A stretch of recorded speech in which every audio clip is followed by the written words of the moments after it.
Godzilla Kong n'est plus qu'à 2 mois, et il est prévu d'explorer davantage la Terre creuse et de découvrir des menaces apocalyptiques cachées sous la surface, dont l'une est le roi Scar.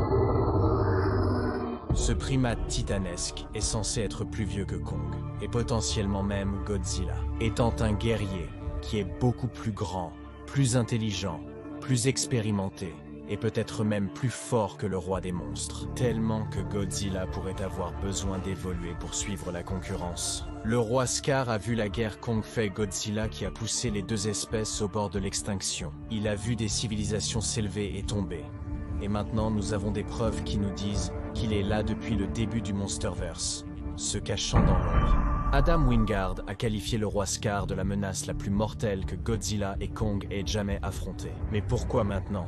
Avec des adversaires comme Ghidorah et Mechagodzilla déjà vaincus, comment Scar pourrait-il vraiment rivaliser avec ces menaces apocalyptiques? Ghidorah a aplati plusieurs villes à travers la planète, la transformant presque à son image. Alors, à cette époque, que faisait le roi Scar? S'il est la menace la plus puissante, pourquoi n'a-t-il pas simplement pris le dessus et vaincu Ghidorah? Eh bien, aujourd'hui, nous allons nous demander ce que faisait le roi Scar pendant le roi des monstres et Godzilla vs Kong.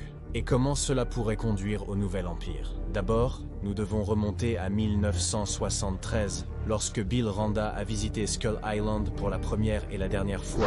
Nous avons rencontré Kong, qui, à l'époque, ne mesurait que 30 mètres de haut, et nous avons appris l'histoire de l'île. La famille de Kong a été poussée vers Skull Island par l'espèce de Godzilla. Et une fois là-bas, les Skullcrawlers les ont chassés et se sont régalés de la chair du primate. Un Kong infantile s'est caché du conflit, et est apparu comme le dernier membre de son espèce, du moins le croyait-il. Et dans le même film, nous voyons une énorme empreinte de main peinte sur la falaise avec du sang. Au début, nous pensions que c'était celle de Kong.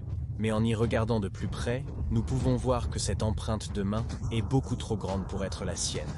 Et récemment, dans leur campagne de marketing, Legendary a laissé entendre que ce n'était jamais censé être Kong, mais était en fait le roi Scar. Mais pourquoi serait-il ici? Eh bien, nous théorisons que les Skullcrawlers ont été envoyés à Skull Island au XIXe siècle par le roi Scar pour exterminer la tribu Kong exilée qui avait échappé à l'exécution après avoir refusé de se soumettre à lui. Et lorsque le travail a été terminé, il est venu revendiquer l'île comme son territoire, ignorant qu'il y avait un survivant laissant la marque dans la bande-annonce de Godzilla Kong.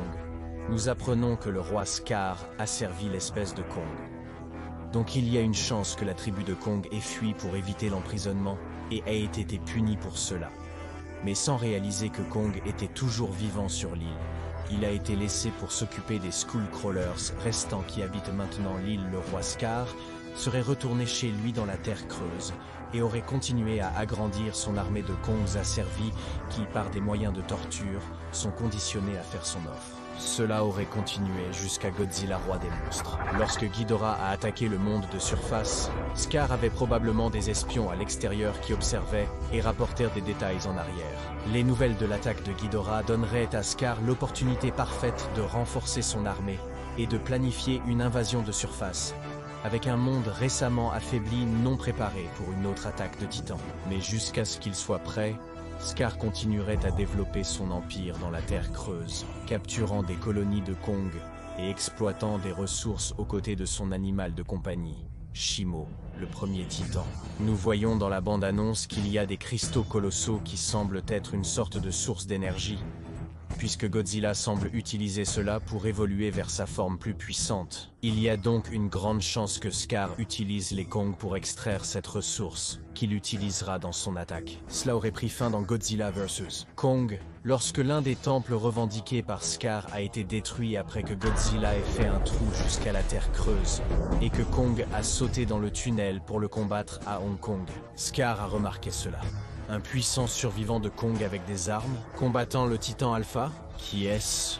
Jusqu'à présent, Kong était protégé par la tempête entourant Skull Island. Mais maintenant, le secret est révélé. Il y a un Kong qui a survécu à l'assaut des Skullcrawlers. Après cette découverte, lorsque Kong est retourné à la Terre Creuse à la fin de Godzilla vs Kong, Scar enverrait des patrouilles pour surveiller Kong et en apprendre davantage sur lui, attendant le moment parfait pour l'ajouter à son armée grandissante ou le tuer pour refus. Maintenant, Scar préparera son armée pour une invasion inévitable de la surface, pour agrandir son empire en constante expansion, avec l'aide de Shimo, qui aura la capacité de geler des villes entières dans une tempête de neige cataclysmique. Avec toutes ces informations, il est clair que Scar tirait les ficelles depuis le tout début. Un titan qui a orchestré les conflits que nous avons vus dans Godzilla vs Kong. Il était là sur Skull Island lors de la mort de la famille de Kong, il savait pour les attaques de Ghidorah, et a utilisé l'opportunité pour agrandir son armée.